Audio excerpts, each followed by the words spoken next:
దావోస్లో జనవరి 15న జరిగిన world economic ఫోరంలో ప్రపంచాన్ని ప్రభావితం చేసే విభిన్న అంశాలపై చర్చలు జరిగాయి. అందులో ఒకటి డిసీజ్ ఎక్స్. ఇది కోవిడ్-19 వైరస్ కంటే 20 రెట్లు ప్రాణాంతకమని ప్రపంచ ఆరోగ్య సంస్థ హెచ్చరిస్తోంది.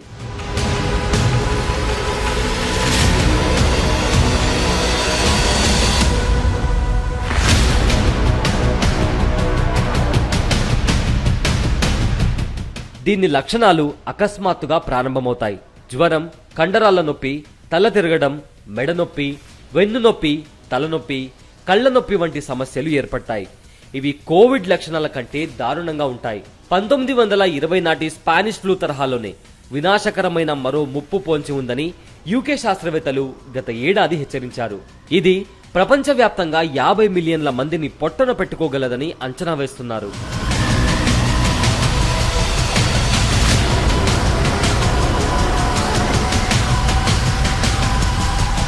మరోవైపు కరోనా జాతికి చెందిన మరో ప్రమాదకర వైరస్ పై చైనా ప్రయోగాలు చేస్తున్నట్లు వార్తలు వస్తున్నాయి. దీని బారిన పడితే మరణాల రేటు 100% ఉంటుందని తెలుస్తోంది.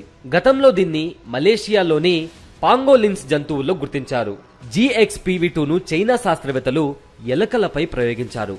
వాటిపై ఈ వైరస్ తీవ్ర ప్రభావం చూపించింది. 8 రోజుల్లోనే ఆ ఎలుకలన్నీ మరణించాయి. వైరస్ కారణంగా ఎలుకల ఊపిరితిత్తులు, ఎముకలు, కళ్ళు, మెదడు దెబ్బతిన్నాయి. బరువు తగ్గి బలహీనంగా మారాయి. కనీసం నడవలేని స్థితికి వాటి ఆరోగ్యం క్షీణించి మరణించాయి. దాదాపుగా ఎలుకల్లో కనిపించే దారుణ దుష్ప్రభావాలే మానవులపై ఉండొచ్చనే విశ్లేషణలు వినిపిస్తున్నాయి.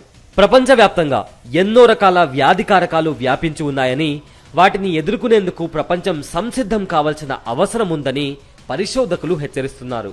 సో బయట పరిస్థితులు ఎలా ఉన్నా, కరోనా కేసులు పెరిగినా తగ్గినా పరిశుభ్రత పాటిస్తూ మాస్కులు, శానిటైజర్లు ఉపయోగించడం మనందరికీ మంచిది.